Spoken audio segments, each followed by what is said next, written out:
बड़ी कमाल की बात कही है कि आलसी वही है जिसके जीवन में कोई बड़ा लक्ष्य नहीं है, जो जीवन को जीना नहीं काटना चाहता है। मनुष्यों के शरीर में रहने वाला आलस्य ही उनका सबसे बड़ा शत्रु होता है। परिश्रम जैसा हमारा कोई अन्य मित्र नहीं होता, क्योंकि परिश्रम करने वाला कभी दुखी नहीं होता।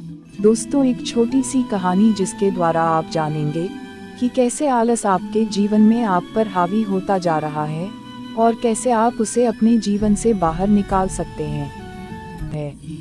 फिर वे बौद्ध भिक्षु उस लड़के को उत्तर देते हुए कहते हैं कि आलस आने के दो कारण हैं। पहला कारण यह है कि जीवन में कोई बड़ा लक्ष्य ना होना, और दूसरा कारण है कि हमारा मन और शरीर कैसे काम करता है उसकी समझ ना होना। जिसके जीवन में कोई बड़ा लक्ष्य नहीं है, उसके जीवन से तो आलस जा ही नहीं सकता। लेकिन जिसके जीवन में कोई लक्ष्य तो है, लेकिन उसे अपने शरीर और मन की समझ नहीं है, वह भी आलस की चपेट में आ जाता है। हमारा मन बहुत ही बड़ा कलाकार है और यह हमें मूर्ख बनाने में ज़्यादा समय नहीं लगाता है। अगर तुम ध्यान करना चाहते हो तो यह तुमसे कभी भी ध्यान करने के लिए मना नहीं करेगा। यह तुमसे कहेगा कि ध्यान करना ब्रह्म मुहूर्त में ज़्यादा अच्छा होता है। अब ना तो तुम ब्रह्म मुहूर्त में उठ पाओगे और ना ही तुम ध्यान कर पाओगे। ये तुम्हें धन कमाने के लिए कभी भी मना नहीं करेगा, लेकिन ये तुमसे कहेगा कि धन ही सब कुछ थोड़ी ही होता है, और ये कभी भी तुम्हारा विरोध नहीं करता, बल्कि यह तुम्हें मूर्ख बनाता है। और कमाल की बात यह है कि तुम मूर्ख बनते भी हो। फिर वह लड़का उन महात्मा से पूछता है कि तो फिर इसका समाधान क्या है महात्मन? फिर वे महात्मा जी कहते हैं कि जो ये तुम्हारे साथ कर रहा है वही तुम इसके साथ करो। यानी कि तुम्हारा मन तुम्हें मूर्ख बना रहा है तो तुम उसे मूर्ख बनाओ। जब तुम्हारा मन तुम्हें कहेगा कि कुछ देर सो जाता हूँ, उसके बाद काम करूँगा, तो तुम उसे कहो कि कुछ देर क्यों, ज़्यादा देर सोऊंगा, लेकिन उससे पहले काम पूरा करूँगा। तुम्हारा मन तुमसे कहेगा आज स्वादिष्ट भोजन खाऊंगा, तो तुम तुरंत उससे कहो कि स्वादिष्ट क्यों, अति स्वादिष्ट खाऊंगा, लेकिन उससे पहले 1 घंटे व्यायाम करूँगा। फिर वह व्यक्ति उस महात्मा से पूछता है कि लेकिन कब तक मैं अपने मन को मूर्ख बनाऊं? फिर वे महात्मा जी उससे कहते हैं कि जब तक तुम अपने आलस से मुक्त रहना चाहते हो, तब तक तुम्हें अपने मन को मूर्ख बनाते रहना है। फिर वह व्यक्ति पूछता है कि कभी कभी तो ऐसा होता है कि मुझे अफसोस होता है कि मैं अपने जीवन में कुछ कर नहीं पा रहा हूँ, क्योंकि मेरे भीतर से ही कुछ करने का मन ही नहीं करता। फिर ऐसी स्थिति में मैं क्या करूँ? वे महात्मा जी कहते हैं कि मन को तो तुम मूर्ख बना सकते हो, लेकिन शरीर को तुम्हें समझना होगा। हमारा शरीर चलता है भोजन से, और अगर तुम मरा हुआ भोजन खाओगे तो वह तुम्हें ऊर्जा कैसे देगा? मरे हुए भोजन का अर्थ यह है कि ऐसा भोजन जो व्यक्ति अपने सिर्फ स्वाद के लिए खाता है, जिससे शरीर का उचित विकास नहीं होता है, जैसे कि मिठाइयाँ, पिज्जा, बर्गर, समोसे आदि। इसीलिए भोजन ऐसा करो जो तुम्हारे भीतर ऊर्जा पैदा करे, ना कि आलस, जैसे कि फल और घर का सादा भोजन आदि। फिर वह लड़का महात्मा से पूछता है कि महात्मन, मैं शुरुआत कैसे करूं?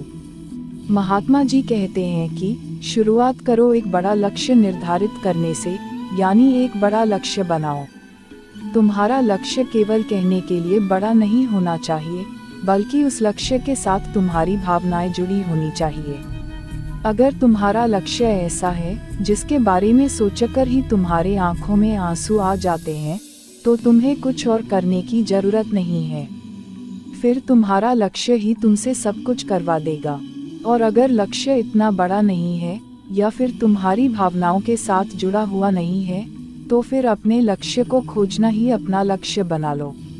जिस प्रकार भगवान गौतम बुद्ध ने बनाया था, उन्हें पहले अपना लक्ष्य थोड़े ही पता था कि वहाँ मिल जाएगी मंजिल, वे तो सिर्फ निकल पड़े थे। आशा थी मन में, लेकिन वो भी टूटने लगी थी। लेकिन अंदर से प्यास इतनी गहरी थी कि लक्ष्य को पाकर ही रही। जब तक तुम्हें यह पता नहीं चलता कि तुम्हारा लक्ष्य क्या है, तब तक तुम अपने मन को मूर्ख बनाते रहो जैसे वो तुम्हें बना रहा था। कोई भी व्यक्ति शराबी बनना नहीं चाहता है, लेकिन उसका मन उसे मूर्ख बनाकर उसे एक शराबी बना देता है। कोई भी व्यक्ति चोर बनना नहीं चाहता है, लेकिन यह मन उसे बार बार मूर्ख बनाकर उसे एक चोर बना देता है। एक बात को तुम हमेशा याद रखना कि जब तक तुम बुद्धि से ऊपर उठकर बुद्ध नहीं हो जाते, तब तक तुम्हारे पास दो विकल्प है। या तो तुम अपने मन के द्वारा मूर्ख बनो, या फिर तुम इसे मूर्ख बनाओ, बीच का कोई रास्ता नहीं है। अगर तुमने अपने मन को मूर्ख बनाना बंद कर दिया, तो यह मन तुम्हें मूर्ख बनाना शुरू कर देगा। फिर वह नौजवान लड़का कहता है कि यह तो आसान है, मन को मूर्ख बनाया जा सकता है। वे महात्मा मुस्कुराते हैं और कहते हैं कि यह आसान भी तुम्हारे मन को ही लग रहा है। ये मन कब और कैसी चाल चलेगा, उसके लिए तुम्हें जागरूक रहना पड़ेगा। अपनी जागरूकता को बढ़ाओ और जागरूक व्यक्तियों के साथ रहो, या फिर अपने खुद के साथ समय बिताओ। अगर तुम आलसी व्यक्तियों के साथ रहोगे तो तुम भी आलसी होंगे, और अगर तुम ऊर्जावान लोगों के साथ रहोगे तो तुम भी ऊर्जावान बनोगे। फिर वह लड़का महात्मा जी से कहता है कि मुझे अपने मन को मूर्ख बनाना अभी और इसी वक्त से शुरू कर देना चाहिए। महात्मा जी कहते हैं कि हाँ, सही कहा तुमने। सही समय की प्रतीक्षा करना भी इसी मन की एक चाल है, इसीलिए अभी और इसी वक्त से काम पर लग जाओ। कबीर दास जी कहते हैं कि काल करे सो आज कर, आज करे सो अब। पल में परलय होएगी, बहुरी करेगा कब। अर्थात जो कल करना है उसे आज कर लो, और जो आज करना है उसे अभी कर लो। किसी को पता नहीं, अगर कहीं अगले ही पल में प्रलय आ जाए तो वो कब करोगे।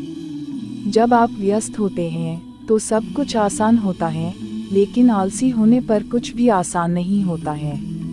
हर व्यक्ति के पास करने के लिए कुछ न कुछ काम होता है, लेकिन करने की नहीं सोचते, इसलिए आलस्य हमारे ऊपर हावी होता है।